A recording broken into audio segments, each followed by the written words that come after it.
지난주까지 우리가 계시록 말씀을 나눴는데 오늘 선지서 중에 하나, 예언서 중에 하나인 이사야 말씀을 오늘부터 시작을 하려고 하는데 오늘 교회는 왜 이렇게 어려운 성경만 하느냐.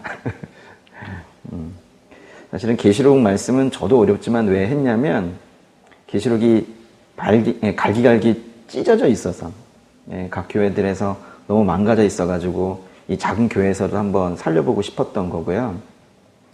이사야 말씀도 또한 그렇습니다. 18세기 이후에 갈기갈기 찢어져 있는 그런 성경이거든요.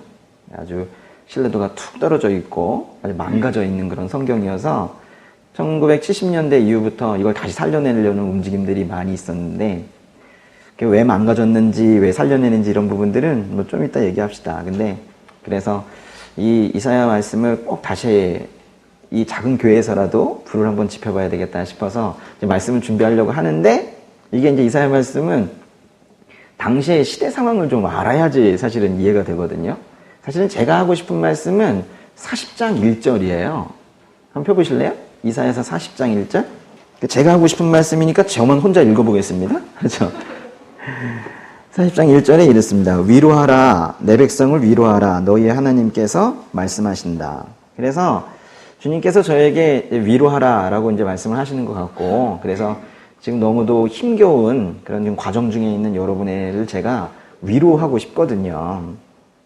2절 읽어보시면 예루살렘의 마음을 위로하며 말하라. 예루살렘의 복역 기간이 완전히 끝났고 형벌도 다 치렀으며 여호와의 손에서 그 죄값을 두 배나 받았다고 선포하라. 아직 뭔진 잘 모르겠지만 뭔가 어려운 과정, 고난 중에 있으셨나 봐요. 이 수신자들이. 그래서 그게 다 끝났으니까 거기 아주 이런 표현이 있어요. 복역 기간이 끝났다 그랬어요. 복역 기간이 끝났으면 감옥에서 무조건 나와야 되나요? 만약 3년형을 다 치렀어요. 그럼 무조건 나와야 됩니까? 아, 나는 밖에가 싫으니까 여기 조금 더 있겠습니다. 있을 수 있나요? 궁금했습니다. 그래서 제가 철웅 형제에게 전화를 했어요.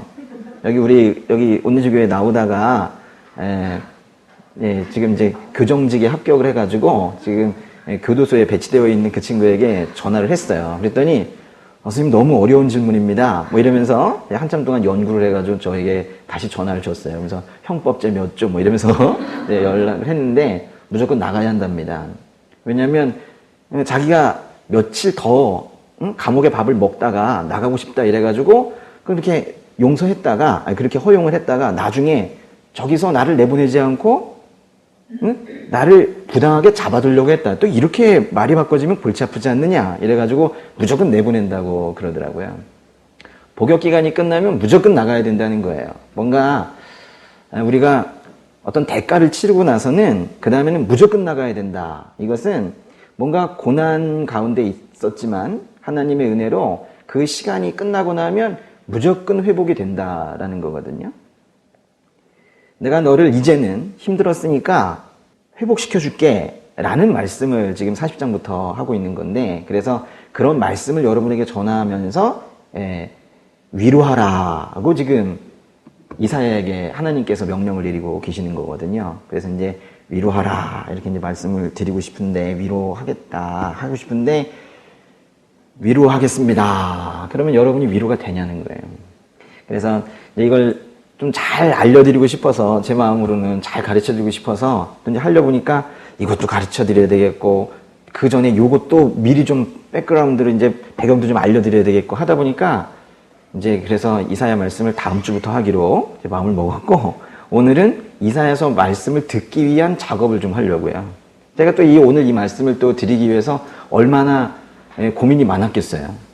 다음 달 시험인데 지금 오늘 왕들 이름 막 자꾸 나오고 그러면은 또 시험 들어가지고 외울 것도 많아 죽겠는데 저것도 뭐 우시야 히스기야 저걸 왜 하나 또 이럴까봐 근데 생각을 해봤어요. 그랬더니 그럼 이제 이번에 4월 시험을 끝나고 해야 되겠다 이거를. 그랬더니 또 6월 시험이 또 있더라고. 6월 시험이 또 7월 시험이 또 있어. 9월 시험도 있고 평생 못 하겠구나 이런 생각이 들어가지고 그냥 하기로 한 겁니다. 그러니까 이번 주는요 제가 지금 30인데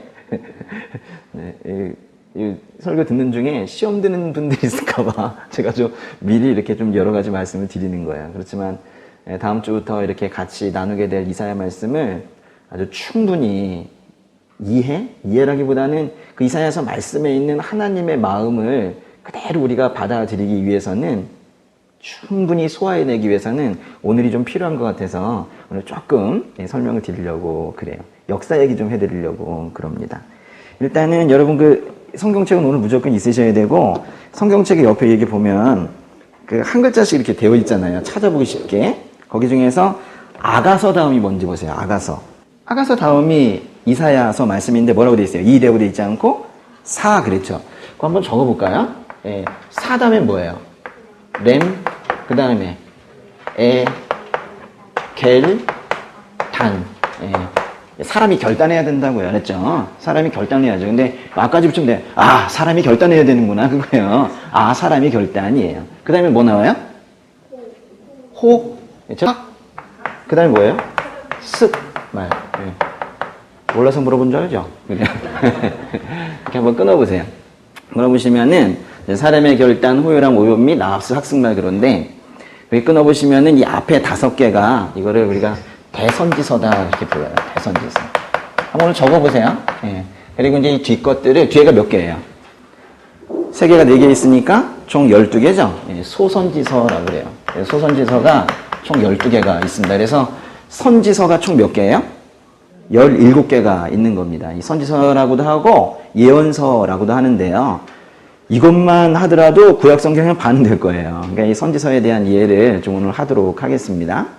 예. 사람의 결단, 호요랑 오요 및 나합스 학승말 그런데요. 네. 사는 뭐예요?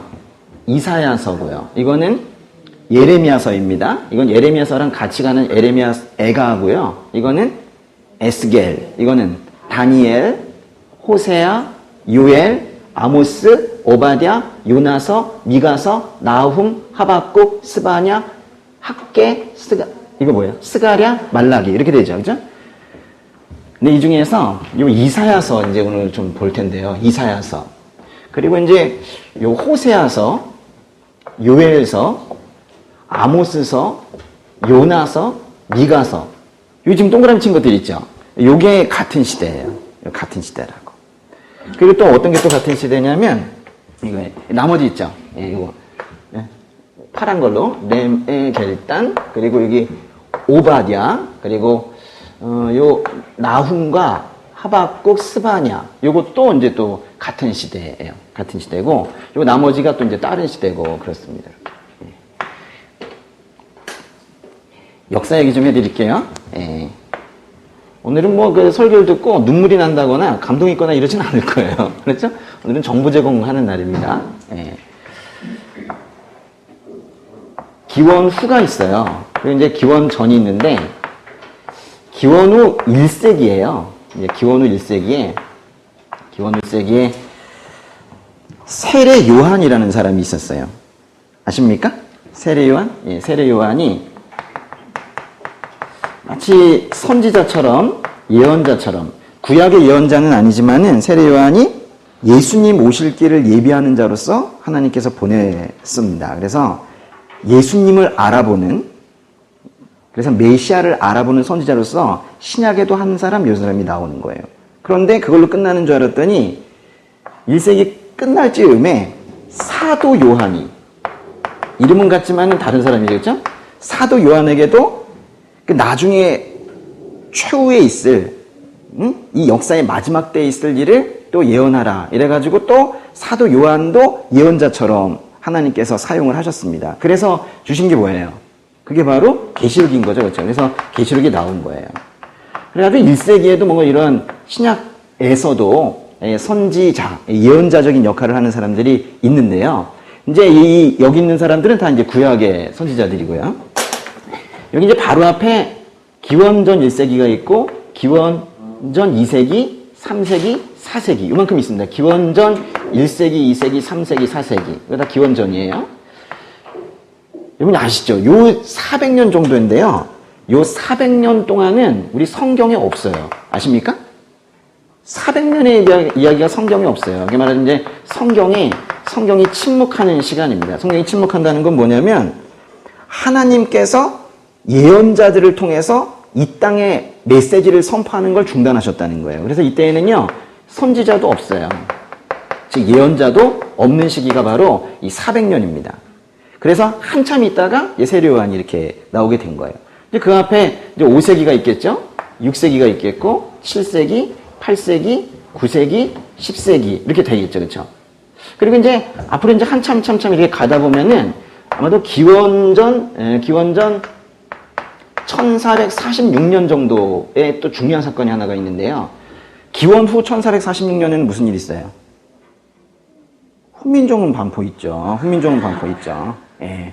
근데 이제 기원전 1446년, 그러니까 딱 여기서 요만큼 더 가면 세종이 나오는 거예요. 알죠? 세종이 나오는데, 요때는 이제 무슨 일이 생기냐면 1446년에 이때 출애굽이라는 사건이 있었어요. 출애굽. 이집트에서 노예 생활을 하던 그 이스라엘 백성들을 모세를 통해서, 모세를 리더 삼아서 하나님께서 결국 구해내셨죠. 그래서 구원의 역사가 이때 이루어졌습니다. 그리고 이제 한참 지나서 이제 광야 생활 지나고 이래가지고 결국 가나안 땅에 정착을 했는데요. 정착을 했어요. 그 다음에 뭐 사울이라는 왕이 있고 하다가 100년 즈음, 1000년 즈음에, 1000년, 딱 1000년. 요게 10세기인데요. 1000년, 요때쯤 나온 왕이 누구냐면 다윗이라는 왕이에요. 다윗 왕이 참 재위기간이 쉬워요. 900몇 년부터 1000몇 년까지거든요. 그래서 이 11세기에서 12세기 넘어가는 요때 있었던 왕이 바로 다윗이에요. 다윗 다음이 누굴까요? 솔로몬이죠. 솔로몬. 예, 솔로몬. 다윗 다음이 솔로몬입니다. 이 솔로몬. 솔로몬 다음이 뭐냐면은 솔로몬 다음부터 이제 문제가 터져요. 솔로몬 다음부터 르호보암, 여로보암 이러면서 둘로 갈라지기 시작을 해가지고 우리 마치 한반도가 남북 분단된 것처럼 그 가나안 땅, 그 지중해 지역이 있는데요. 그 지중해 지역에 여기 있었던 이스라엘이 반으로 또 갈라진다고요. 그래서 이 아래쪽에는 남유다라는 것으로 분리되고 위쪽은 북이스라엘이라고 부르는데요. 요게 이제 이렇게 갈라지는 때가 이때예요. 이때. 이게 몇 년도냐면 이제 931년인데요. 931년에 이게 이제 둘로 이렇게 갈라지기 시작을 해요. 북이스라엘과 남유대로 이렇게 갈라지기 시작을 한다.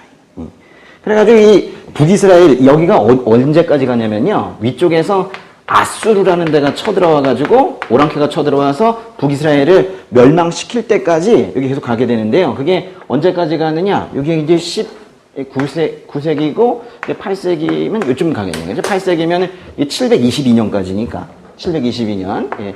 722년 요때까지 이 북이스라엘이 이렇게 가게 되는 거예요. 이렇게 쭉 계속 여기까지 이렇게. 이게 북이스라엘이 있었던 시기예요. 그러면 남유다는 얼마나 갔느냐? 더 오래 갔어요. 남유다는요. 이때부터 시작해가지고 쭉 해서 586년까지 갔으니까. 그러면 여기가 7세기고 6세기니까요. 한 이쯤 갔겠네요. 그렇죠? 여기까지. 586년까지 요때까지 간 나라가 바로 남유다입니다. 북이스라엘은 8세기에 멸망을 했고 기원전 8세기에, 남유다는 기원전 6세기에 이제 멸망을 했는데 몇 년 정도 차이가 나는 거예요? 한 130몇 년, 한 140년 정도 이렇게 차이가 나는 거죠. 이런 생각 해보세요. 우리 지금 남한이 있고 이제 북한이 있는데 북한이 잘못된 사상을 받아들여가지고 먼저 망했어. 그래가지고 거기는 다른 나라가 돼버렸어. 그리고 이제 우리 남쪽만 있다가 거기도 나중에 또 망하게 된 거예요. 이때는 이제 아수르라는 데가 쳐가지고 망했고, 아시리아, 여기 때는 바벨론이라는 외부 세력들이 들어와가지고 이제 망하게 된 겁니다. 그때 이제 아예 없어져 버렸고, 여기는. 그리고 이제 남유다는 요때 이제 바벨론이 쳐들어와가지고 남유다가 망한 다음에 이 사람들을 포로로 끌고 갔습니다. 그래가지고 언제까지 끌고 갔냐면 여기 538년까지 포로 생활을 하게 되는데, 그래서 요만큼이 있죠, 요만큼. 요만큼이 바로 이제 포로기라고 해요. 포로 때. 근데 나중에 이때 이제 538년에 이 바벨론이 멸망하고 페르시아라는 나라가, 바사라고 성경에 나오는데, 페르시아가 여기를 다시 정복을 하면서 당시에 고레스라는 이 사람 이름인데요. 이 고레스라는 사람이 너희들은 다시 집으로 돌아가라. 그래가지고 바벨론에 저 동쪽으로 포로로 갔던 사람들이 다시 가나안 지역으로, 지중해 쪽으로 돌아오게 됩니다. 그래가지고 이제 그 뒤에 쭉 다시 또 이렇게 역사가 또 가다가 언젠가부터 성경에서 사라져 가게 되는 거예요. 여기 학계, 스가랴, 말라기는요, 요때 활동했던 사람들입니다. 요때. 여기 학계, 스가랴는 이때 활동했어요. 학계, 스가랴. 그리고 말라기는 한 5세기 중반쯤이니까 요때쯤 활동을 하고 그랬어요. 그러니까 학계, 스가랴, 말라기는 보통 언제 활동했다고 표현하냐면 이 사람들은 포로기 이후에, 그러니까 포로에서 풀려나온 이후에 활동한 사람들이에요. 그래서 요 세 개를 같이 읽으시면은 재밌어요. 학승말 이렇게. 그럼 이제 나머지는 뭐냐, 이게 나머지. 여기 그 노랗게 되어 있는 것들 있죠. 노랗게 되어 있는 것들은 요때쯤 쓰여진 거예요. 요때쯤. 요때 이야기입니다. 그러니까 북이스라엘이 망할 때 이야기들이 이렇게 노란 동그라미예요. 그리고 이 남유다가 망할 때 그때쯤 이제 예언자 활동을 했던 사람들이 뭐 오바댜, 이렇게 뭐 다니엘 뭐 이런 사람들이에요. 근데 그 중에서도 특별히 요 에스겔과 다니엘서는 좀 특이한데요. 에스겔과 다니엘서는 특별히 요 포록이에요. 포록이. 에스겔서와 다니엘서는 포록이고 요 나머지는 다 이 앞쪽이다 이렇게 보시면 되겠어요. 조금 복잡한 듯 하지만은 이걸 좀 알아두시면은 이 성경을 읽을 때에도 요 같은 시기 걸 읽으면은 좋아요. 한번 잘 보세요. 이사야는 몇 세기쯤 갈까요, 그러면? 이사야는. 요때니까 기원전 8세기겠죠? 이사야가 딱 요때쯤 활동했던 사람이에요. 한 739년, 요때부터 시작해가지고 요때쯤까지니까, 8세기 한 중반 또는 전반 정도 이렇게 활동했던 그런 사람입니다. 한번 생각해 보세요. 요때쯤 이제 요때쯤 살았던 사람들, 특별히 이게 북쪽에 살지 않고 남쪽에 살았던 사람들 있죠. 남쪽에 살았던 사람들이 같은 민족이었던 북쪽의 이스라엘이 같은 민족입니다. 다 유대인들이죠. 근데 이 사람들이 저쪽 동북쪽에서 온 아수르라는 아시리아라는 사람들에 의해서 이렇게 나라가 멸망하는 걸 보면서 이 사람들의 마음은 어땠을까요? 이때쯤에. 불안불안했겠죠. 불안불안했을 겁니다, 뭔가. 그런데도 불구하고 분명히 세상의 어떤 부분이 심판을 받아가지고 망가져가는 걸 보면서도 어떤 사람들은 나는 잘해야 되겠다 이렇게 생각을 하지만 또 어떤 사람들은 아무 생각이 없을 수도 있어요. 근데 이때 이런 걸 보면서도 아무 생각 없는 사람들이 많았다는 거예요. 최소한 옆에서 이런 일들이 생겨나게 되면 같은 민족이 뭔가 망해가게 되면 왜 저럴까? 무엇이 문제일까? 우리가 하나님을 섬기지 않았기 때문이구나. 하나님을 경홀히 대했기 때문이구나. 우상 숭배에서 저 심판을 받는 거구나. 이런 생각을 할 줄 알아야 되는데 그걸 모르고 있는 거예요. 그러니까 그때 선지자들을 통해서 하나님께서 이때 많이 보내신 거예요. 그래서 봐라. 응? 지금 너희 민족의 반이 이렇게 심판받고 있는 거 왜 그런지 모르느냐? 너희가 나를 떠났기 때문이다. 이렇게 경고하는 그런 메시지들이 이사야서, 호세아서 이런 것들이에요. 특별히 이사야서랑 이 미가서는 완전히 같은 시기입니다. 딱 요때인데요. 같은 시기이고. 그럼 이때쯤은 뭘까요? 이때쯤은 이미 이제 다 망하고요. 이제 이들도 조만간 이제 포로 생활을 하게 될 거예요. 그러면서 조만간 포로 생활을 하게 될 거라는 예언들을 합니다. 너희들 정신 차리지 않으면 바벨론 사람들 데리고 와가지고 이 사람들 오랑캐들이지만은 이 밖의 외부 세력을 이용해서라도 너희들을 심판하겠다. 그렇게 말을 하고 있는 거예요. 그러면서 이제 그 대신 그러나 그걸로 끝나지 않고 예언서는 항상 희망을 주는데요. 그 대신 포로기가 끝나고 나면 복역기간이 끝나고 나면 그때 너희들이 다시 돌아오게 될 것이다 라는 거예요.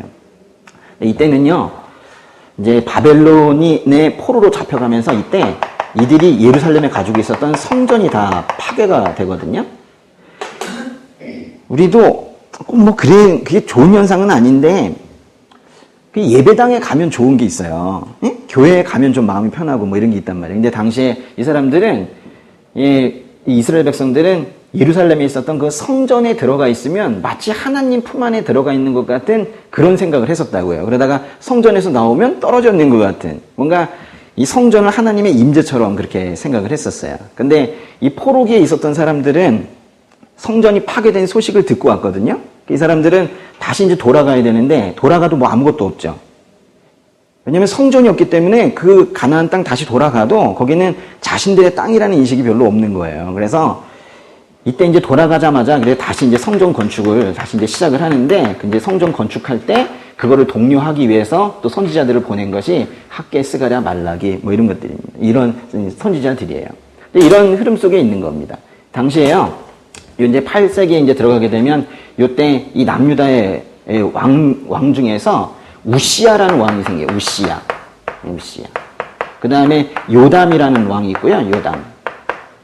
그 다음에 아하스라는 왕이 있고, 그리고 여기 8세기, 7세기 넘어가는 요때에는 히스기야라는 왕이 있는데, 그 다음에 이제 끝나고 나면 이제 7세기에 가게 되면 므낫세라는 왕이 또 나오고 그래요. 그리고 이제 한참 지나가게 되다가, 여기 성전 파괴될 즈음에는 뭐 시드기야라는 왕이 있고 그렇습니다. 이런 거는 저만 외우면 되는 거예요. 그렇죠? 여러분은 그냥 들으시면 되는데, 이제 여기 이사야서를 보다 보면은 이 우시야, 요담, 아하스, 히스기야 때 활동한 이 선지자가 바로 이사야다. 이런 말씀이 나와요.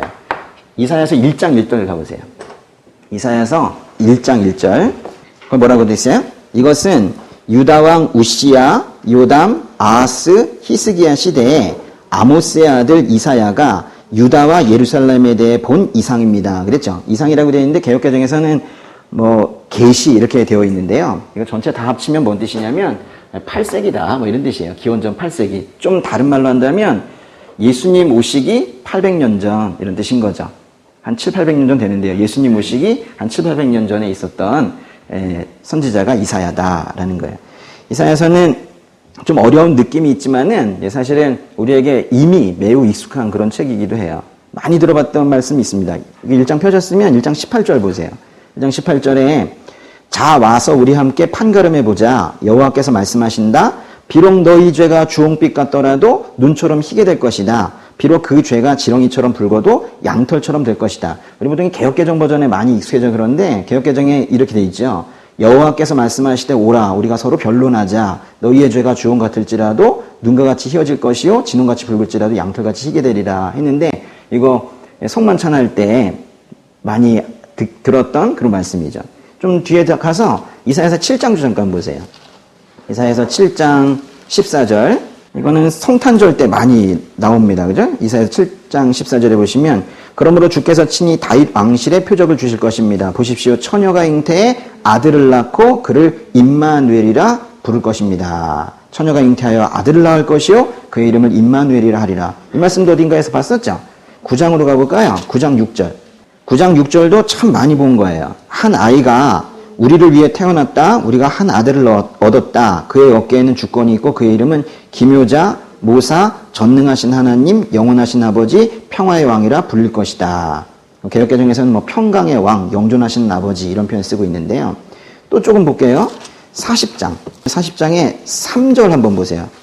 이것도 세례요한 때문에 본 것 같은데요. 40장 3절에 한 소리가 외친다. 광야에 여호와의 길을 내라. 사막에 우리의 하나님께서 오실 큰 길을 곧게 닦으라. 이것도 한번 들어보셨어요? 40장 8절 보세요. 40장 8절도 많이 봤을 거예요. 말씀 연구하는 데들은 다 이걸 앞에다가 써놓고 있는데요. 풀은 시들고 꽃은 떨어지지만 우리 하나님의 말씀은 영원히 서 있다. 풀은 마르고 꽃은 시드나 우리 하나님의 말씀은 영원히 서리라는 말씀이죠. 40장 31절. 여호와를 바라는 사람들은 새로운 힘을 얻을 것이다. 독수리가 날개를 치면서 솟구치도 올라갈 것이고 아무리 달려도 지치지 않고 아무리 걸어도 피곤하지도 않을 것이다. 개역개정에서는 오직 여호와를 앙망하는 자는 새 힘을 얻으리니 독수리가 날개치며 올라간 것 같을 것이요 다른 박질하여도 곤비하지 아니하겠고 걸어가도 피곤하지 아니하리로다 되어 있는데 애자로 많이 만들어 놓고 있는 그런 말씀이죠. 이렇게 이미 이사야서 말씀들을 우리가 알고 있는 것들이 많이 있습니다. 이사야서는요 총 몇 장까지 있어요? 66장까지가 있는데 이사야서는 항상 논란이 되는 부분이 하나가 있어요. 이사야서는 누가 썼느냐라는 거예요. 누가 썼을까요? 이사야가 썼겠죠. 그런데 이제 이사야가 한 명이냐? 이사야가 한 명이냐? 어떤 사람들은 한 명이 아니라고 합니다. 18세기 후반에 18세기 한 중반쯤부터 자유주의 신학이라고 이름도 붙일 수 없는 그것이 전 세계를 강탈하기 시작을 하면서 그때 이사야서를 이제 공격을 하기 시작을 하는데요. 이제 너무나 중요한 책이다 보니까 이게 얼마나 중요한 책이냐면 이사야서를 제5복음서라고도 불러요. 이사야서의 별명이 제5복음서입니다. 그 정도로 이제 중요하게 보고 있는 책인데 이사야서를 사람들이 읽으면서 크게 회심을 해 가더라 이거예요. 그래서 이사야서를 죽여야겠다. 이사야서를 갈기갈기 찢어놔야 되겠다 싶어가지고 그 사탄의 조종을 받은 자유주의 신학자들이 이 이사야서를 공격하기 시작을 했습니다. 그래서 이사야서는 2명이 있었다. 처음과 끝이 다르다. 어떤 사람들은 6명이 있었다. 어떤 사람들은 훨씬 더 많은 사람들이 있었다. 이러면서 이건 아주 천조각 발기발기 찢어놓는 것처럼 그렇게 조각조각 내놓고 파편화시켜서 너덜너덜해진 그런 책이 바로 이사야서입니다. 그래서 이사야서는 사실 그렇게 워낙에 또 양도 많고 이래서 이거에 대한 뭐 강의 설교도 그렇게 많지는 않습니다. 그래서 중간중간 하고 있고 한데 이거를 이제 매주 하진 않겠지만은 중간 이걸 좀 많이 하려고요. 그래서 좀 이제 다시 살려드리고 싶어가지고 그런 거고 중간중간에 다른 말씀도 보겠지만은 이사야서를 좀 당분간 좀 보도록 하겠습니다. 특별히 39장과 40장 사이에 긴장이 있어요. 39장까지는 또 어떤 사람이 썼고 40장부터는 다른 사람이 썼다. 뭐 이런 식으로 하고 있는 그런 주장을 하는 사람들이 많이 있어요. 왜 그런 마귀의 조종을 받은 해석들이 나오는지 알려드리도록 하겠습니다. 일단은 결론부터 말씀을 드리면 한 사람이 다 쓴 게 당연히 맞고요. 근데 그거는 이미 그 신약성경을 잘 읽어보면 구약의 이 이사야가 얼마나 통일성을 가지고 있는지 잘 알 수가 있습니다. 일단은 요한복음으로 한번 가보겠습니다. 요한복음 12장의 37절 보세요. 예수께서 이 모든 표적을 그들 앞에서 행하셨음에도 불구하고 예수님께서 많은 기적을 베푸셨는데도 불구하고 그들은 여전히 예수를 믿지 않았습니다 했어요. 그랬더니 38절에 이것은 예언자 이사야의 말을 이루려는 것입니다 그랬어요. 이사야가 나중에 보시면 알겠지만은 하나님께서 이사야를 통해서 이 땅에 선포하려고 하는 것이 무엇이냐면 너희들은 결국 나를 믿지 않을 것이다. 너희들은 깨닫지 못할 것이다. 라는 말씀을 주셨는데 보시면 38절에 주여 우리의 전한 것을 누가 믿었으며 주의 팔이 누구에게 나타났습니까? 그랬죠. 이걸 누가 한 말이래요? 이사야가 했다고 명시를 해놨죠. 그 성경에 이 아래쪽을 가게 되면 각주처럼 되어 있는 거에 그 주여 우리의 전한 것을 누가 믿었으며 하는 말이 어디에서 나왔는지 적혀져 있죠. 뭐라고 되어 있어요? 이사야서 53장 1절 이렇게 되어 있죠. 39절에 보니까 그들이 믿을 수 없었던 까닭을 이사야가 다시 이렇게 말했습니다. 주께서 그들의 눈을 멀게 하셨고 그들의 마음을 무디게 하셨으니 이는 그들이 눈이 있어도 보지 못하게 하고 마음으로 깨달아 돌이키지 못하게 해 내게 고침을 받지 못하게 하기 위함이다. 40절은 몇 절에 있는 거래요?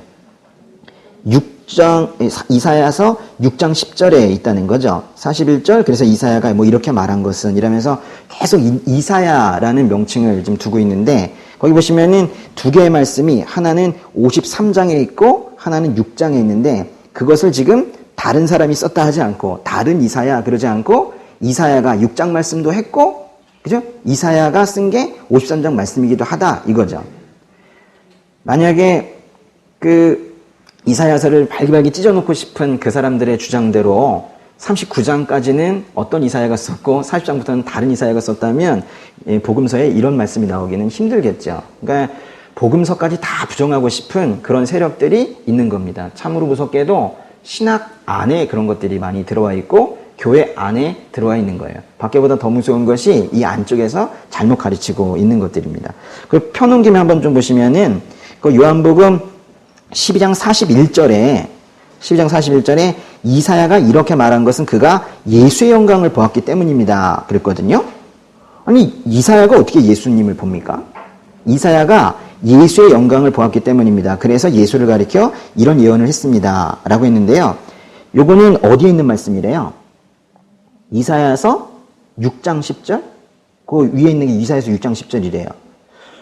그거 한번 가볼까요? 한번? 이사야서 6장으로. 조금 전에 읽은 말씀에 이제 12장, 요한복음 12장 41절인데, 요한복음 12장 40절의 말씀이 그 이사야서 6장 9절과 10절에 나와요.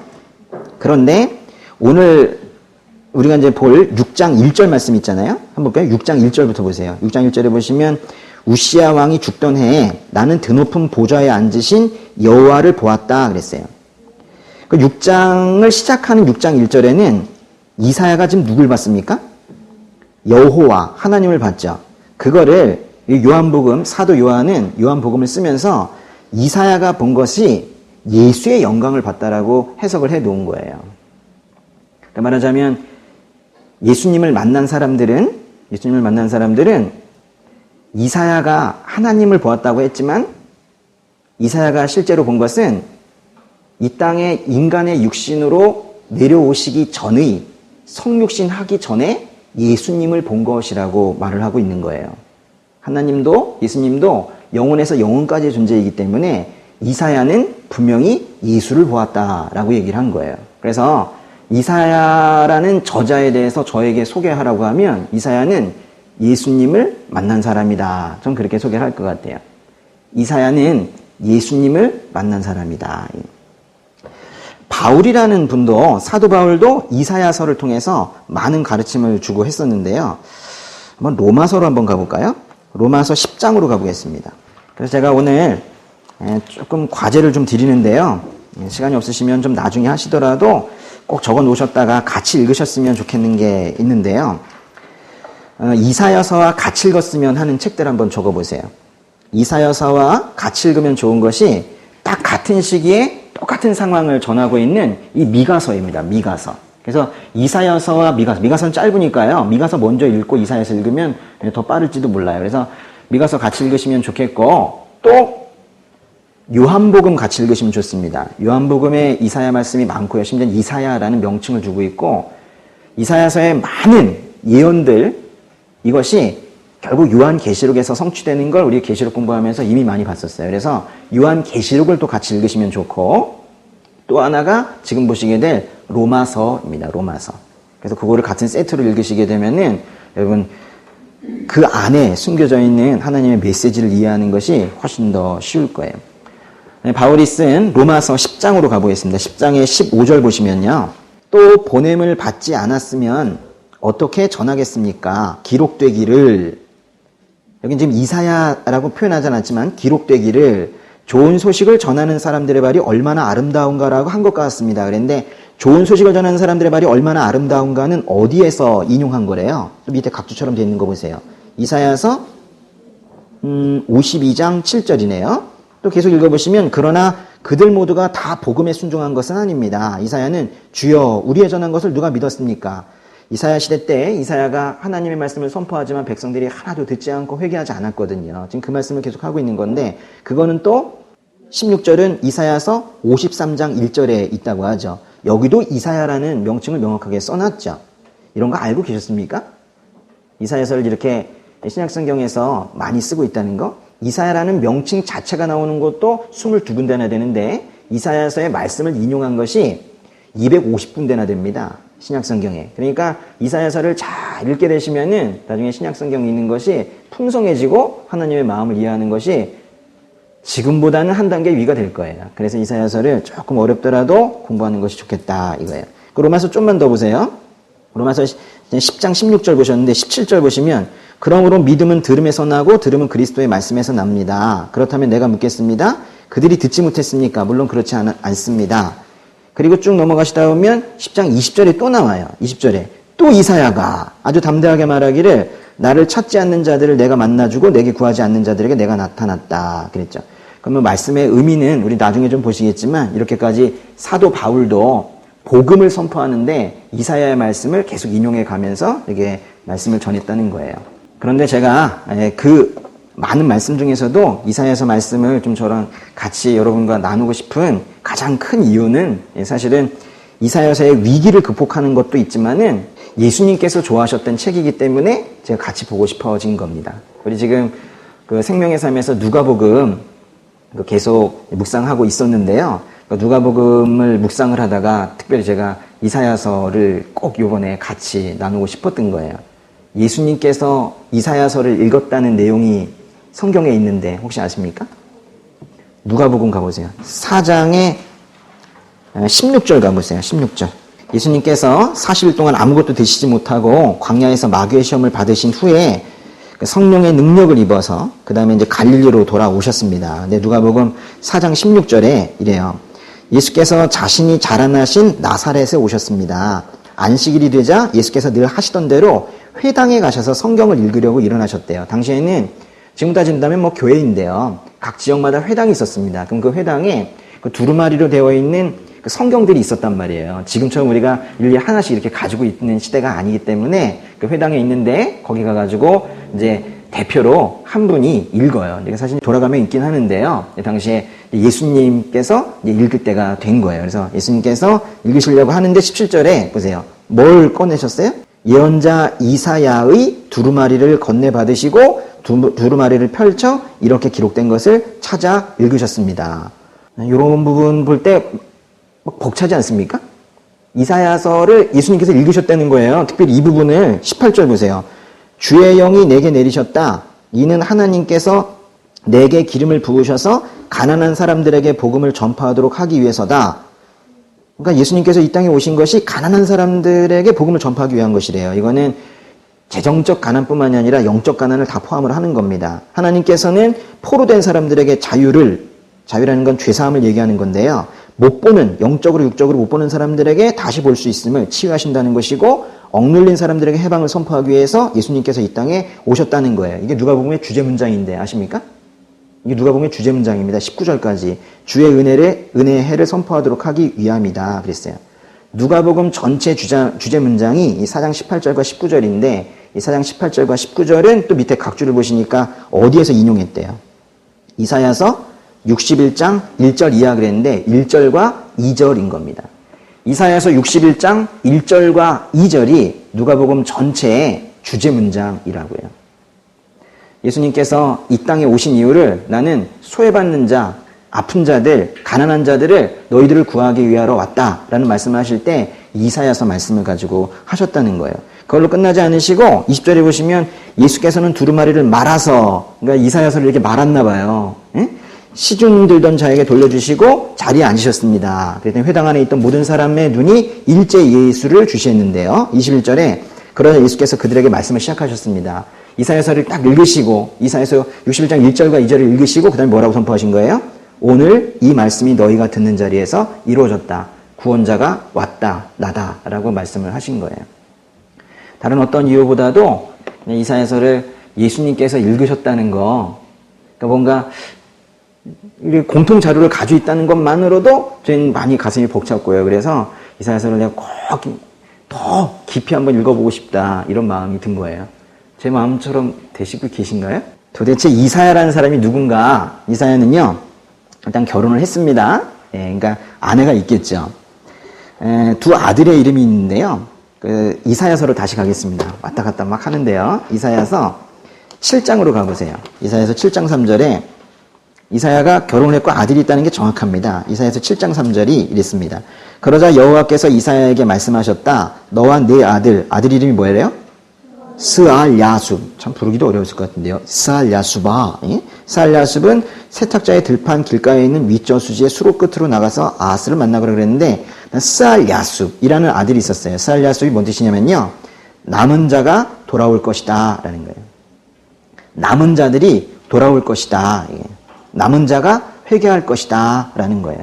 뭔가 심판이 있더라도 죄의 대가로 인해서 뭔가 외세 침입으로 크게 심판을 받더라도 그때까지 모든 게 다 사라지는 게 아니라 희망이 있을 것이다. 남은 자가 있을 것이다. 라고 이름을 지었는데 이게 하나님께서 주신 이름이에요.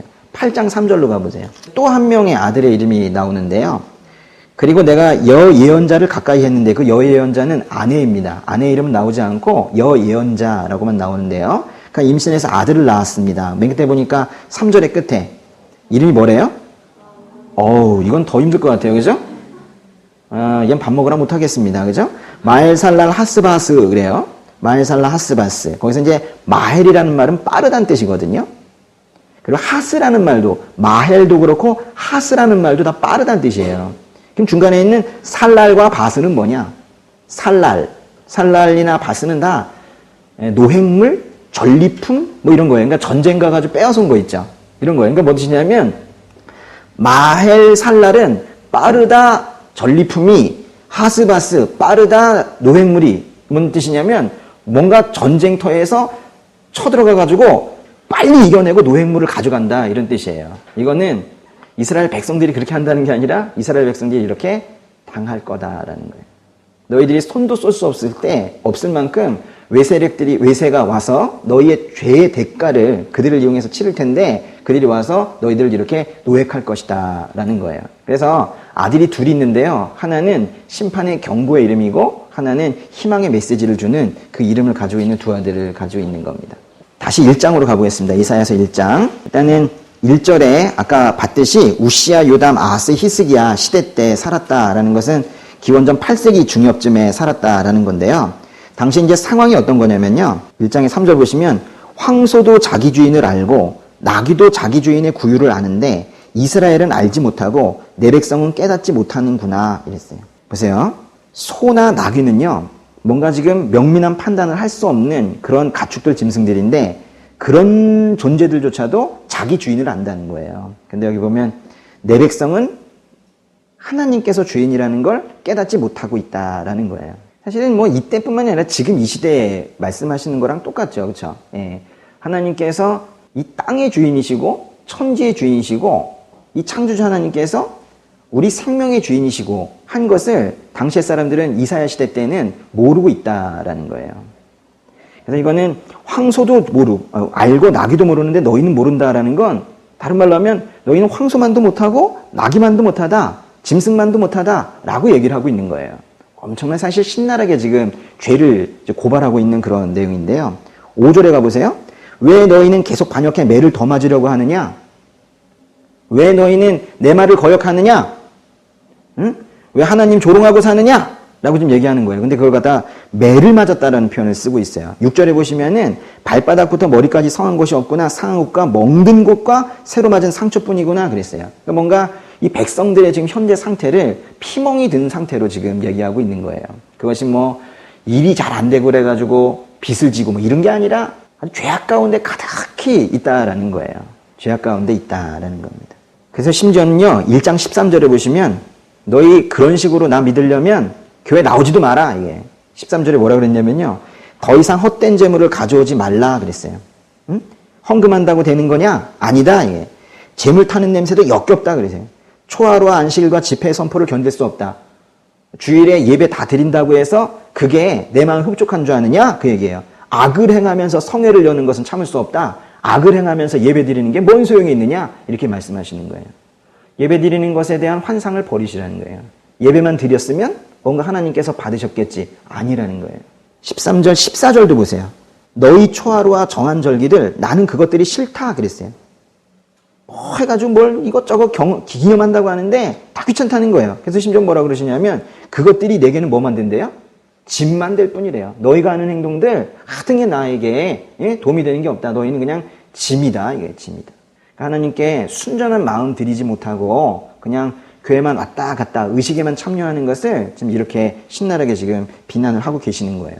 사실은 고발하고 계시는 건데요. 고발하시고 그리고 나중에 재판하시고 하는 역할들을 지금 하시는 겁니다. 그래서 여기 1장부터 쭉 나오는 형식들을 보면 마치 고소장을 쓰시는 것 같은, 그래서 그거를 너희는 나쁘다 이 정도로 한두 마디로 하시는 게 아니라 아주 상세하게 너희가 어떤 짓을 했는지를 이렇게 말씀을 하시는 거예요. 근데 참 희한한 것은 그렇게 해서 너희는 이 모양이다. 넌 무조건 심판당한다. 그렇게 죄를 덕지덕지 붙이고 그리고 화도 풀지 않은 상태에서 예배 나오고 인간관계 다 깨진 상태에서 부모한테 그따위로 하면서 여기 나오고 이러면서 하나하나 지적을 하세요. 그러다가 내가 좀 심했나? 이러세요. 하나님께서 이래요. 내가 좀 너무 심하게 했나? 이러셔가지고 그렇지만 나중에 니네가 정말 마음을 돌리면 회복시켜줄게. 또 이러세요. 그러다가 이제 또 보니까 또 계속 그러고 있죠. 그래가지고 또 신나게 또 그러세요. 너희는 이게 뭐냐 이게. 왜 날 떠났느냐? 예배당에 와 있다고 내 안에 있는 거냐? 그러면서 또 이렇게 또 뭐라 하세요. 그러다가 또 내가 너무 심했나? 이래가지고 또 이제 회복의 메시지를 또 주시고 그러세요. 39장까지는 혼내는 게 많으세요. 39장까지는 심판의 메시지가 많고 40장부터 뒷부분은 위로의 메시지가 많아요. 그러다 보니까 문체가 확 달라지니까 뭔가 다른 사람이 썼다 이런 오해들도 받게 되는 거예요. 계속 심판과 희망의 메시지가 왔다 갔다 하지만 비중으로 볼 때 39장까지는 심판의 메시지가 많고 40장부터는 위로의 메시지가 많다 이거예요. 40장 1절부터 읽으시면은 위로의 메시지가 많은데 여러분 거기부터 읽으면 별 소용이 없습니다. 왜냐하면 우리가 희망은요 너희는 무조건 잘 될 거다 이렇게 얘기하는 건 거짓 선지자들이고 너희의 상황은 이러이러한데 내가 너희를 심판을 마치고 반드시 구원하고 회복시킬 것이다. 이런 메시지가 사실은 진짜인 거거든요. 그래서 이제 1절부터 이렇게 나오는 거예요. 2장으로 한번 가보겠습니다. 2장에 보시면요. 2장의 12절로 가보세요. 12절부터 18절까지 뭐 다 읽지 못하겠지만요. 12절과 18절만 볼게요. 그날은 만군의 여호와께 속한 날 모든 거만한 사람들과 높임받는 사람들과 기고만장한 사람들이 낮아지는 날이래요.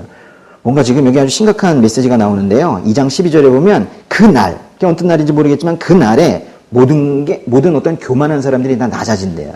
죄에 빠진 사람들이 뭔가 무릎을 꿇을 수밖에 없는 그런 상황이 생긴다는 거예요. 그러면서 모든 그 사람들이 세상 살면서 하나님 이외의 것에 매달리고 있었던 어떤 경제적인 것, 권력 이런 것들이 다 없어질 것이고 18절 가보시면 우상들도 모조리 사라질 것이래요. 이게 지금 2장 12절부터 18절까지는 무엇을 의미하고 있는 거냐면요. 2장 12절부터 18절까지는 너희들은 망할 거다라는 거예요. 너희들은 망할 거다. 그래서 586년에 여기 2장 12절부터 18절까지는요. 586년에 너희들은 바벨론이라는 너희가 싫어하는 그 오랑캐한테 끌려가서 포로 생활하게 될 거다라는 예언인 거예요. 그리고는 2장 22절에 사람 높이는 거 그만둬라 이렇게 또 경고하세요. 응? 너희는 하나님 높이며 살아야지 응? 왜 사람 높이며 사느냐 이러고 경고하신다고. 그리고 한참 지나가서 이제 이사야서 6장이 그렇게 나오게 되는 거예요. 자, 제가 그 사이에 있는 이 왕들의 우시야, 요담, 아하스, 히스기야 이 왕들에 대한 얘기들을 좀 하고 싶은데 좀 너무 어려워하실 것 같아가지고 이건 제가 적어드리기는 할게요. 이거는 역대하에 있어요. 역대하 26장에 가시면요. 역대하 26장에 가시면 그 16절부터 이 왕들에 대해서 27장, 28장 넘어가면서 아주 자세하게 되어 있는데 그걸 조금 보셨으면 좋겠어요. 그러면 이사야서 읽기가 더 좋습니다. 결론만 말씀을 드리면 우시야는 하나님 마음에 잘 안 들었어요. 우시야 때는요. 아주 강성해지고 무역도 잘 되고 돈도 많이 벌고 그랬어요. 그랬더니 교만해져가지고 하나님이 마음에 들지 않았어요. 근데 요담은 좀 잘했어요. 그러다가 아하스 때 또 이상해졌어요. 또 히스기야 때는 또 괜찮아졌고. 그러니까 괜찮아졌다고 동그라미 쳐도 하나님 마음에 완전히 100% 마음에 드는 것은 아니고 뭔가 그래도 이전 왕보다는 나았다라는 거예요. 그런 말씀들을 좀 이해하시려면 역대하의 26장을 보시면 좋겠고요. 이사야의 이 활동 시기랑 그 이사야의 저자 뭐 이런 것들을 좀 어려운데도 오늘 좀 말씀을 드린 것은 이게 이사야서에서 아주 중요한 부분이기 때문에 그런 거예요. 잠깐 또 이사야서에요. 39장으로 가볼게요. 조금 전에 2장 12절에서 18절까지 해서 조금 모호하게 예언했었던 너희는 586년에 망할 거다. 너희는 포로로 잡혀갈 것이다. 라는 이 예언이 조금 더 자세하게 나와요. 39장 6절 보세요. 6절에 보시면 내 왕궁에 있는 모든 것과 내 조상들이 지금까지 보관해둔 모든 것이 어디로 간대요? 바벨론으로 실려갈 때 그때가 반드시 올 것이다. 그때는 아무것도 남지 않을 것이다. 여호와께서 또 말씀하셨습니다. 7절에도 내 자손들과 내가 낳은 내 혈육 가운데 몇몇은 포로로 끌려갈 것이고 그들은 바벨론의 왕궁에서 내시가 될 거래요. 이제는 조금 더 바벨론이라는 것까지 이제 말씀을 하시는 거예요. 그 이전에 2장에서는 너희는 망할 거다라고만 아주 모호하게 말씀하셨는데 이제 39장에서 바벨론으로 끌려갈 거다 그랬어요. 특별히 거기 39장 7절에 보시면요. 네 자손들과 내게 낳은 혈육 가운데 몇몇은 포로로 끌려갈 것이고 그들 중에 몇 명은 바벨론의 왕궁에서 내시가 될 것이다 그랬는데 이게 성취된 게 다니엘이에요. 다니엘 보면 다니엘이 자기 친구들과 함께 바벨론에 끌려가서 왕궁의 내시가 되거든요. 이게 이제 된 거예요. 근데 여기 보시면은 다니엘은 언제쯤이냐면 여기거든요. 여기. 이사야는 이때쯤 사람인데 이 다니엘이라는 이름은 몰랐지만은 다니엘이라는 사람이 나중에 바벨론으로 끌려가서 왕궁의 내시가 될 거라는 걸 지금 벌써 예언을 지금 하고 있는 거예요. 또 하나만 더 보실게요. 44장으로 가보겠습니다. 44장. 28절에 이렇게 표현합니다. 읽어볼까요? 고레스에게 말한다. 너는 내가 세운 목자이니 내가 기뻐하는 것을 네가 모두 이룰 것이다. 예루살렘에게 말한다. 너는 재건될 것이다. 예루살렘 성전에게 말한다. 내 기초가 세워질 것이다. 이게 뭔 뜻이냐면요. 고레스에게 말한다. 고레스라는 사람에게 말한대요. 그래서 너는 내가 세운 목자래요. 하나님께서 세운 목자시래요. 그러면서 그 고레스를 이용해서 예루살렘에 너는 재건될 것이다 그랬어요. 그러니까 고레스의 도움으로 예루살렘이 재건이 된대요. 45장 1절 바로 다음 절인데요. 거기도 한번 읽어볼까요? 여호와께서 그의 기름 부은 고레스에게 이렇게 말씀하신다. 내가 내 오른손을 잡고 민족들을 내게 굴복시키고 왕들을 무장해제시키겠다. 내 앞에 있는 성문을 활짝 열어줘서 성문들이 다시는 닫히지 않게 하겠다 그랬죠. 보시면 여호와께서 하나님께서 직접 기름 부은 고레스래요. 고레스는 언제 사람이냐면요. 이때 사람이라고요. 어디 있어요? 여기 있죠. 아니 다니엘이 포로로 끌려가서 왕궁의 내시가 된다는 건 다니엘이라는 이름은 안 줬기 때문에 뭐 이제 그 정도 예언을 할 수 있다고 봅니다. 그런데 기원전 8세기에 있는 이사야라는 이 예언자가 저게 지금 몇 년 후에요. 지금 150년 넘은 거거든요. 그건 한 200년 가까이 되는 건데 이때 200년 후에 다른 사람도 아닌 고레스라는 사람이 바벨론을 멸망시키고 페르시아가 그 지역을 차지하면서 고레스가 포로 생활하고 있던, 그러니까 바벨론의 포로로 끌려왔던 이스라엘 백성들을 고레스가 풀어주기로 한다. 지금 이렇게 예언을 하고 있는 거예요. 아니 다른 예언은 뭐 좀 그렇지만은 어디 이름까지 정확하게 고레스 이렇게 쓰냐는 거예요. 이게 지금 몇 장이에요? 44장, 45장이죠. 그러니까 사람들이 또 그러는 거예요. 39장까지는 분명히 어떤 이사야가 썼고 40장부터는 고레스라는 이름이 나오는 거 보니까 고레스를 아는 사람이 썼지 않겠느냐라고 해가지고 이때 다시 어떤 게 또 써져서 뒤에 붙었다고 자꾸 그러는 거예요. 그러니까 왜 자꾸 이사야서를 둘로 나누려는지 아시겠죠? 그러니까 이 이사야서의 에너지 자체가 여기에 모여 있는 건데요. 이사야서의 핵심은 이사야가 고레스를 예언했다는 거거든요. 이사야가 고레스를 예언해서 고레스라는 이름 정확한 그 예언을 해서 결국 이스라엘 백성을 구원해 내신다라는 거예요. 그러니까 구원의 약속을 너무나도 명확하게 한다라는 그 예언서입니다. 근데 이제 이거를 믿기 싫은 사람들, 또 이 성경을 부수고 싶은 사람들이 자꾸 이걸 갈라놓으려고 하는 거예요. 그래서 이쪽은 제1 이사야가 썼고 이쪽은 제2 이사야가 썼다. 이런 식의 말들을 자꾸 만들어내고 있는 거예요. 그래서 계속 공격받고 있고 그러다 보니까 2개만이 아닙니다. 6개입니다. 6개. 여긴 요만큼 썼고 여긴 이만큼 썼고 해가지고 그걸 갖다 조각조각 내놓는 그런 작업들이 교회 안에 있단 말이에요. 마치 무슨 신학 공부하는 것 같은 이런 내용을 제가 이렇게까지 열을 내면서 말씀드리는 이유를 아시겠어요? 내 마음을 알겠나고요. 그렇죠? 네, 아시겠어요? 예. 여기 이제 성경에 대해서 많이 모르고 있는데, 특별히 성경 중에 어떤 성경들이 계속 핍박을 받고 있고 사람들에게 잘 알려지지 않는 그런 이유들이 있다라는 거예요. 여호와께서 기름 부은 고레스가 이스라엘 백성들을 구원할 것입니다. 근데 이때를 뭐라고 하냐면요. 이때 1446년에 출애굽이 있었잖아요. 그래가지고 이때 이 고레스를 통해서 약 70년간, 한 605년부터 사실 제1포로가 갔기 때문에 여기부터 친다면 한 70년간 되는데요. 70년간의 바벨론 포로기에서 사람들이 돌아오는 이 고레스를 통한 사람들의 이제 귀환을 이거를 제2출애굽이라고도 부른단 말이에요. 제2출애굽이라고 부른단 말이에요. 그럼 제3출애굽은 뭘까요? 예수님이 오시는 거예요. 그래서 이 고레스를 이사야서에 주는 이유가 고레스가 한 일을 보아라. 이스라엘 백성들을 이 포로의 압제에서 꺼내주는 걸 보지 않았느냐. 그러나 고레스는 모형일 뿐이다. 진짜 고레스가 나중에 온다. 그게 이사야서의 메시지예요. 진짜 고레스가 나중에 온다. 누굴까요? 예수님이 오신다라는 메시지인 거예요. 제1출애굽, 제2출애굽 그렇게 간다는 거예요. 그러니까 이 고레스를 사탄들은 정말 싫어하겠죠. 그렇죠. 그럼 고레스를 어떻게든 거짓이라고 얘기하고 싶겠죠. 그래서 난도질 당하고 있는 책이 이사야서라는 거예요. 근데 참 재밌는 게 뭐냐면요. 저만 재밌는 건 아니죠. 재밌는 게 뭐냐면 이때는 출애굽할 때 누가 이스라엘 백성들을 리드했어요? 모세가요. 모세는 이스라엘 백성 안에 있는 이스라엘 민족입니다. 유대 민족이에요. 근데 고레스는 페르시아입니다. 페르시아. 그러니까 말하자면 이방인이거든요.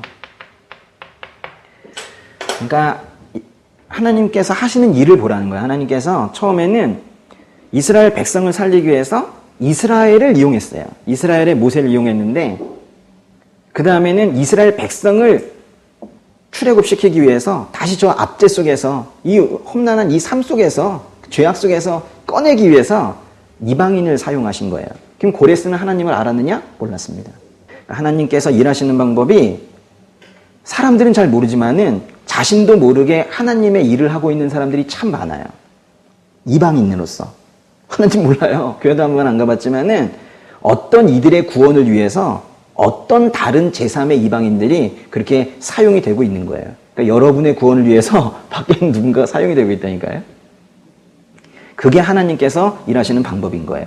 이사야서의 스케일은요, 계속 읽으면 읽을수록 가슴이 벅차서 견뎌낼 수 없을 만큼 그렇게 커요. 예, 이방인들에 대한 메시지들이 참 많이 있습니다. 6장으로 한번 가보겠습니다. 이사야서 6장. 6장 1절에 우시야 왕이 죽던 해에, 우시야 왕이 죽던 해에는, 요게, 우시야 왕이 죽던 해가 739년인데요. 739년, 요 해에, 739년에 요때 이사야가 소명을 받았어요. 근데 참 이상한 건 뭐냐면 이 6장에서 이사야가 소명을 받아서 이사야 6장을 소명장이라고도 부르거든요.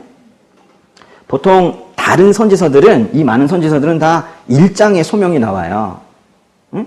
에스겔을 부르고 다니엘을 부르고 이렇게 이제 부른단 말이에요. 근데 이 이사야서가 특이한 게 5장을 잘 해놓고 5장은 계속 딴 걸 얘기를 하다가 그 다음에 이제 6장에서 이사야가 소명을 받는 장면이 나와요. 이게 좀 특이한 건데 이사야가 받은 소명의 내용을 보면 이게 6장에 나올 수밖에 없다는 걸 여러분이 알게 될 거예요. 일단 한번 보시면 밑에 뭐 2절, 3절, 4절에 2절에 그분 위에는 스랍들이 서 있었는데 각각 6날개를 가지고 있었다.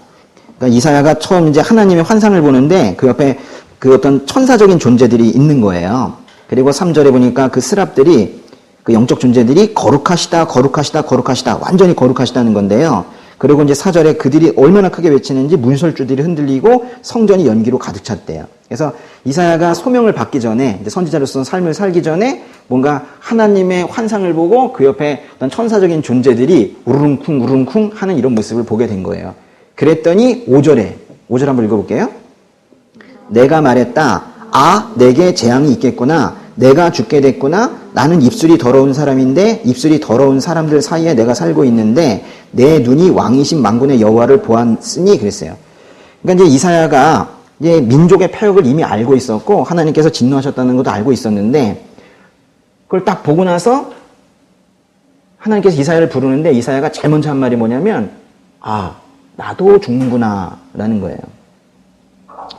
사실은 이 이제 말씀을요, 이거를 이제 사역하시는 분들이 다 해야 되는 거예요. 그죠? 나도 죄인이구나, 나도 죽는구나. 지금 그러는 거예요.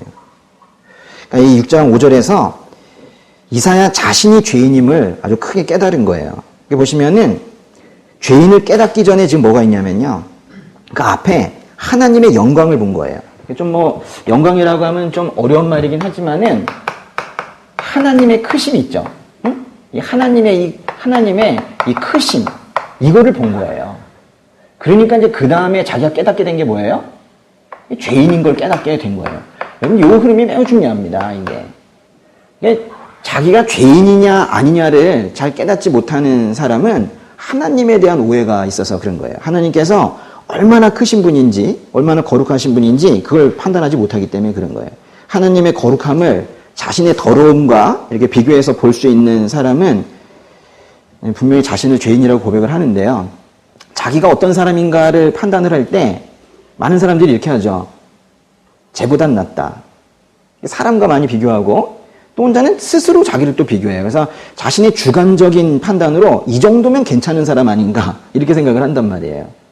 자기랑 자기를 비교하셔도 틀리고 자기랑 다른 사람을 비교해도 틀립니다. 자신과 하나님의 거룩하신 모습을 비교할 때 그 갭이 얼마나 큰지를 알 때 자신의 죄인을 고백을 할 수가 있게 되는 거예요. 죄인 고백이 실질적으로 이루어지지 않은 분들은 하나님에 대한 공부를 많이 해야 돼요. 하나님이 어떤 분이신지만 안다면 자신이 그 앞에 털썩 주저앉아서 무릎을 꿇을 수밖에 없거든요. 아, 내게 재앙이 있겠구나. 내가 죽게 됐구나. 근데 이걸 이제 보게 된 거예요. 그 다음에서 뭐라 그랬냐면 5절에 더러운 입술이래. 자기가 더러운 입술을 가지고 있는데 부정한 입술을 가지고 있대요. 이건 뭐 자기 입 말뿐만이 아니라 그걸 통해서 나오는 행동, 태도 이런 것들이 다 부정하대요. 이런 고백이 우리에게 있어야 됩니다. 나는 부정하구나, 더럽구나. 그랬더니 6절에 그러자 스랍들 가운데 하나가 중요합니다. 가운데 하나가 제단에서 불집게로 집어온 불붙은 숯을 손에 들고 내게로 날아와서 7절에 그것을 내 입에 대고 말했다. 보아라, 이것이 내 입술에 닿았으니 내 죄는 사라졌고 내 허물은 덮어졌다 그랬어요. 그러니까 죄인임을 고백하니까 하나님께서 보낸 이 천사적인 존재 스랍이 와서 제단에서 가져온 숯이래요. 그거는 하나님께서 가져온 숯인데 그걸 가지고 와서 입에다 댔다는 거예요. 숯을 대서 어떻게 했어요? 요즘식으로 따지면 지진 겁니다. 지졌어요. 그랬더니 내 죄는 사라졌고 내 허물은 덮어졌다 그랬어요. 죄인이 되어서 죄의 고백이 있게 되면요. 그때 그 이후에 죄사함이 있게 되는 거예요. 죄사함이 있게 된다고. 그러니까 이 순서가 있는 거예요. 하나님의 크심을 알아야 자기의 죄인임을 고백을 하게 되고 그러면 그런 사람에게 하나님께서 죄사함의 확신을 주신다고요. 죄사함으로 이제 깨끗해진 이사야가 8절에 이제 신났어요. 보세요. 그러니까 여러분이 지금 여기까지의 경험은 하고 계십니까? 죄사함의 경험? 지금 요게 시작이 안 되면 이리로 못 가는 거예요. 알았죠? 요게 시작이 되면 하나님이 정말 어떤 분이시고 좋으신 분인지 알게 된다면 공의의 하나님과 사랑의 하나님 두 면을 다 가지고 계신 분인 걸 알게 된다면 죄인임을 고백합니다. 그러면 죄사함이 있어요. 그럼 죄사함 단계가 되면은 이제 스스로 당당해져요. 주님께서 나를 용서하셨는데 나 깨끗해졌는데 그러니까 죄사함이라는 건 깨끗해졌다는 거예요. 이건 깨끗해졌다 이게 스스로. 이걸 벌써 느끼는 거죠. 그렇죠? 깨끗해짐을 느껴. 그러면 이제 8절에 당당해지는 겁니다. 8절 보세요. 그리고 내 주께서 말씀하시는 음성을 들었다. 그분이 말씀하셨다. 내가 누구를 보낼까? 누가 우리를 위해 갈까?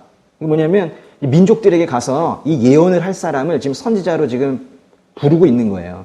누가 가서 내 말을 이스라엘 백성들에게 전할래? 그랬더니 그걸 뭐라고 그랬어요? 그래서 내가 말했다. 제가 여기 있습니다. 저를 보내주십시오. 이건 어느 정도 수준이냐면요. 조금 좀 천박하긴 한데요. 좀 그렇지 않은데요. 옛날에 그러면 맹구라고 합니까? 맹구? 쩌쩌하는 게 있는 거 알아요, 혹시? 그 정도 수준인 거예요. 지금 죄사함이 있고 이제 선지자를 이제 발탁한다고 하니까 누구 보낼까? 그랬더니 손들지 마 이러면서 저요 지금 이렇게 해가지고 이렇게 지금 손을 들어버린 거예요. 그랬더니 9절에 그분이 말씀하셨다. 여기부터가 이제 소명의 내용인데요. 잘 보세요. 너는 가서 이 백성에게 말하여라. 듣기는 들어도 너희는 깨닫지 못할 것이다.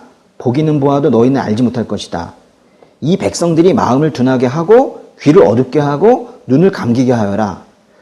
그들이 눈으로 보고 귀로 듣고 마음으로 깨닫고 돌아와 치료를 받을까 걱정이다. 이게 이사야의 소명이에요. 이사야는요. 손을 번쩍 들고 제가 가겠습니다 라고 할 때만 하더라도 분명히 하나님께서 이런 과제를 줄 거라고 생각했을 거예요. 지금 백성들 위험하다. 백성들 지금 죄에 깊이 빠져 있으니까 빨리 가서 회개하라고 그래.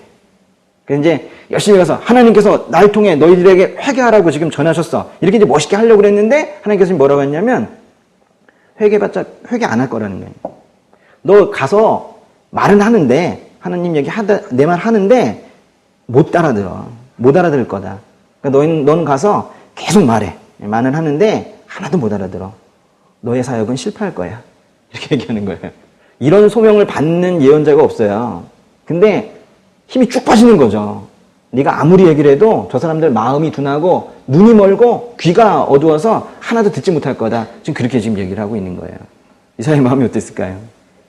만약에 저에게도 그죠? 너희 학원 강의실 빌려서 예배 드리고 계속 설교해. 그래도 하나도 못 알아들을걸? 하나도 안 변해. 삶은 변하지 않을 거야. 그렇게 얘기하는 거랑 똑같은 거예요. 절대 부응 안 해. 거긴 그냥 끝이야. 이렇게 얘기하는 거랑 똑같아요. 사람들이 마음이 굳었거든. 이렇게 얘기하시는 거예요. 근데 그런 소명을 받은 거예요. 얼마나 답답한 소명입니까? 그래서 11절에 뭐라 그랬냐면 그래서 내가 말했다. 이제 좀 약간 목소리가 작아진 것 같아요. 언제까지입니까? 내 주여. 그러면 언제까지 그들이 못 알아들었습니까? 응? 언제까지 설교를 해도 귀를 닫고 있습니까? 이렇게 묻는 거예요. 그분이 대답하셨다. 그럼 뭐 1년만 더 하면 될 것 같은데 뭐 1년만 집중적으로 성경 교육하면 되지 않겠나? 뭐 이렇게 얘기하면 좋겠는데 뭐라고 하셨냐면 언제까지입니까? 그랬더니 성읍들이 황폐해 아무도 살지 않을 때까지, 완전히 망할 때까지, 집에는 사람이 없고 땅은 황폐해져 황무지가 될 때까지. 어딘가 잡혀가나 봐요. 12절에 여호와께서 사람을 멀리 쫓아보내 그 땅 가운데 버려진 곳이 많을 때까지다 그랬어요. 그러니까요, 완전 이런 상황 나타날 때까지 있죠. 포로로 완전히 잡혀가가지고 끝날 때까지 못 알아들을 거다. 결과적으로는요, 당시에 이때쯤이지만요, 아직 그 북이스라엘이 뭐 간당간당하지만 살아있을 때쯤인데, 이때쯤에 얘네도 망할 거지만 결국 얘네도 망하고 이 남유다도 망하고 결국 포로로 끌려갈 때까지 하나도 이해하지 못할 거라는 거예요. 하나님의 마음을. 성경에서 이렇게까지 적나라하게 하나님께서 이 백성들의 패역함과 귀가 어둡고 눈이 먼 것을 이렇게 지금 말씀을 하시는 거예요. 우리는 아니냐는 거죠. 그래가지고 이제 보시면 그래서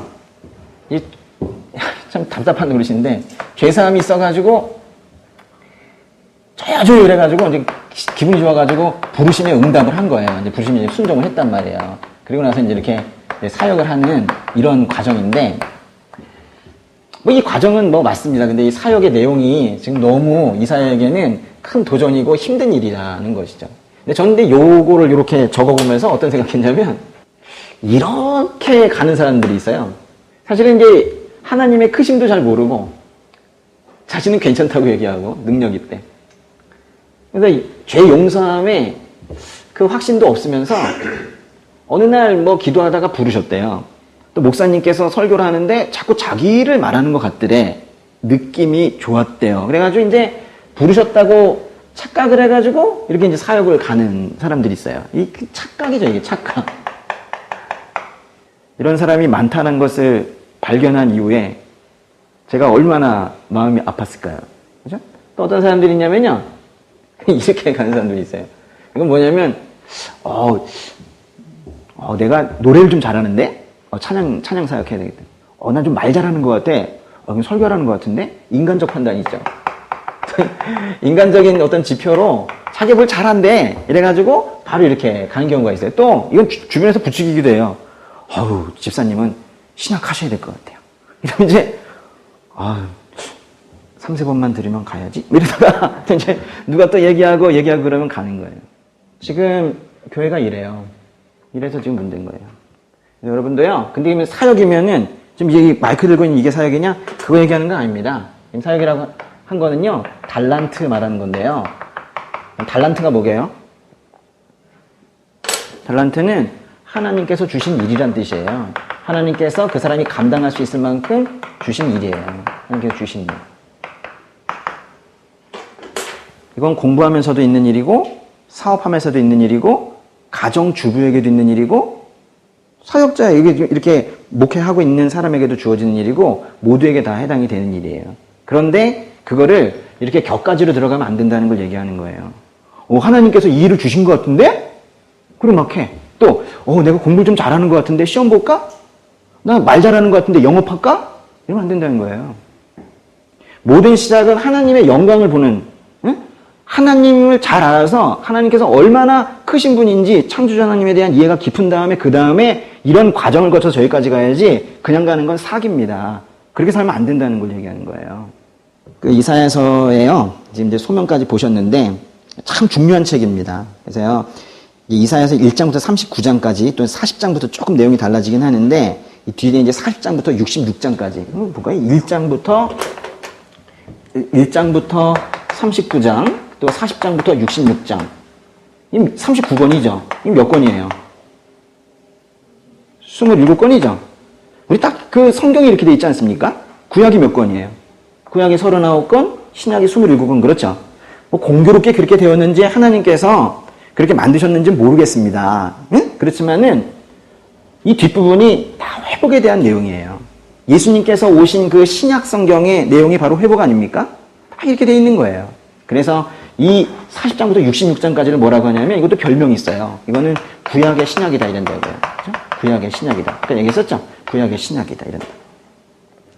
그러니 이게 사탄들의 입장에서, 마귀들 입장에서 얼마나 밉겠어요. 예? 구약을 읽다가 예수님을 발견하니 얼마나 싫겠냐고. 그러니까 이걸 갖다가 난도질 하려고, 예? 악한 영을 넣은 신학자들을 학교에다 막 보내고 있는 거예요. 계시록과 이사야, 제가 보기엔 다시 살아나야 되는 책 2권입니다. 근데 좀 혼자 보기는 조금 어렵지만 조금만 가르쳐드리면 혼자 볼 수 있는 책인데 너무 난도질을 당하고 있어서 여러분이 신앙생활 하는데 사실 이 2권 읽고 제가 이제 하나 더 바라는 건 그 사이에 로마서를 좀 잘 이해하시면 사실은 다른 것들 다 이렇게 잘 가거든요. 그러면 성경을 잘 읽어서 무슨 점수가 좋아지는 게 아니라 정말 하나님 마음 이해하는데, 하나님 마음 느끼는데 여러분이 촉촉한 신앙생활 하면서 하나님에 대한 절대적 신뢰감 가지고 두려움 없이 신앙생활하는 데 있어서 이 책들이 참 중요한 책이거든요. 제가 여기다 마음을 쏟는 겁니다. 공감을 좀 하세요? 여러 사람이 쓴 조각글의 모음집 정도로 이 책을 발견하게 찢어져 놓고 있는 그 사람들, 오늘 그 사람들 얘기를 많이 하는 건 제가 너무 화가 나서 그래요. 주님이 주신 책을 그렇게 하고 있는 사람들 때문에. 우리 작은 교회에서라도 먼저 이사야서를 살려내는 그 작업을 시작해보자 하는 겁니다. 그래서 오늘 여기까지 하시고 다음 주부터는 이사야서에 그 귀한 말씀들이 있어요. 듣기만 해도 힘이 나는. 특별히 이사야서는 제가 보기에는 이거는 신앙이 아니에요. 이사야서는. 참 이사야서는요, 쭉 읽어보면 인생 이야기예요. 인생 이야기. 정말 사는 이야기 있죠. 그래서 여기서는 어떤 모호한 어떤 신학을 발견하는 게 아니라 우리 정말 살아가는 냄새, 그걸 갖다가 이사야서에서 발견할 수가 있거든요. 기대되시죠? 네, 기도하겠습니다.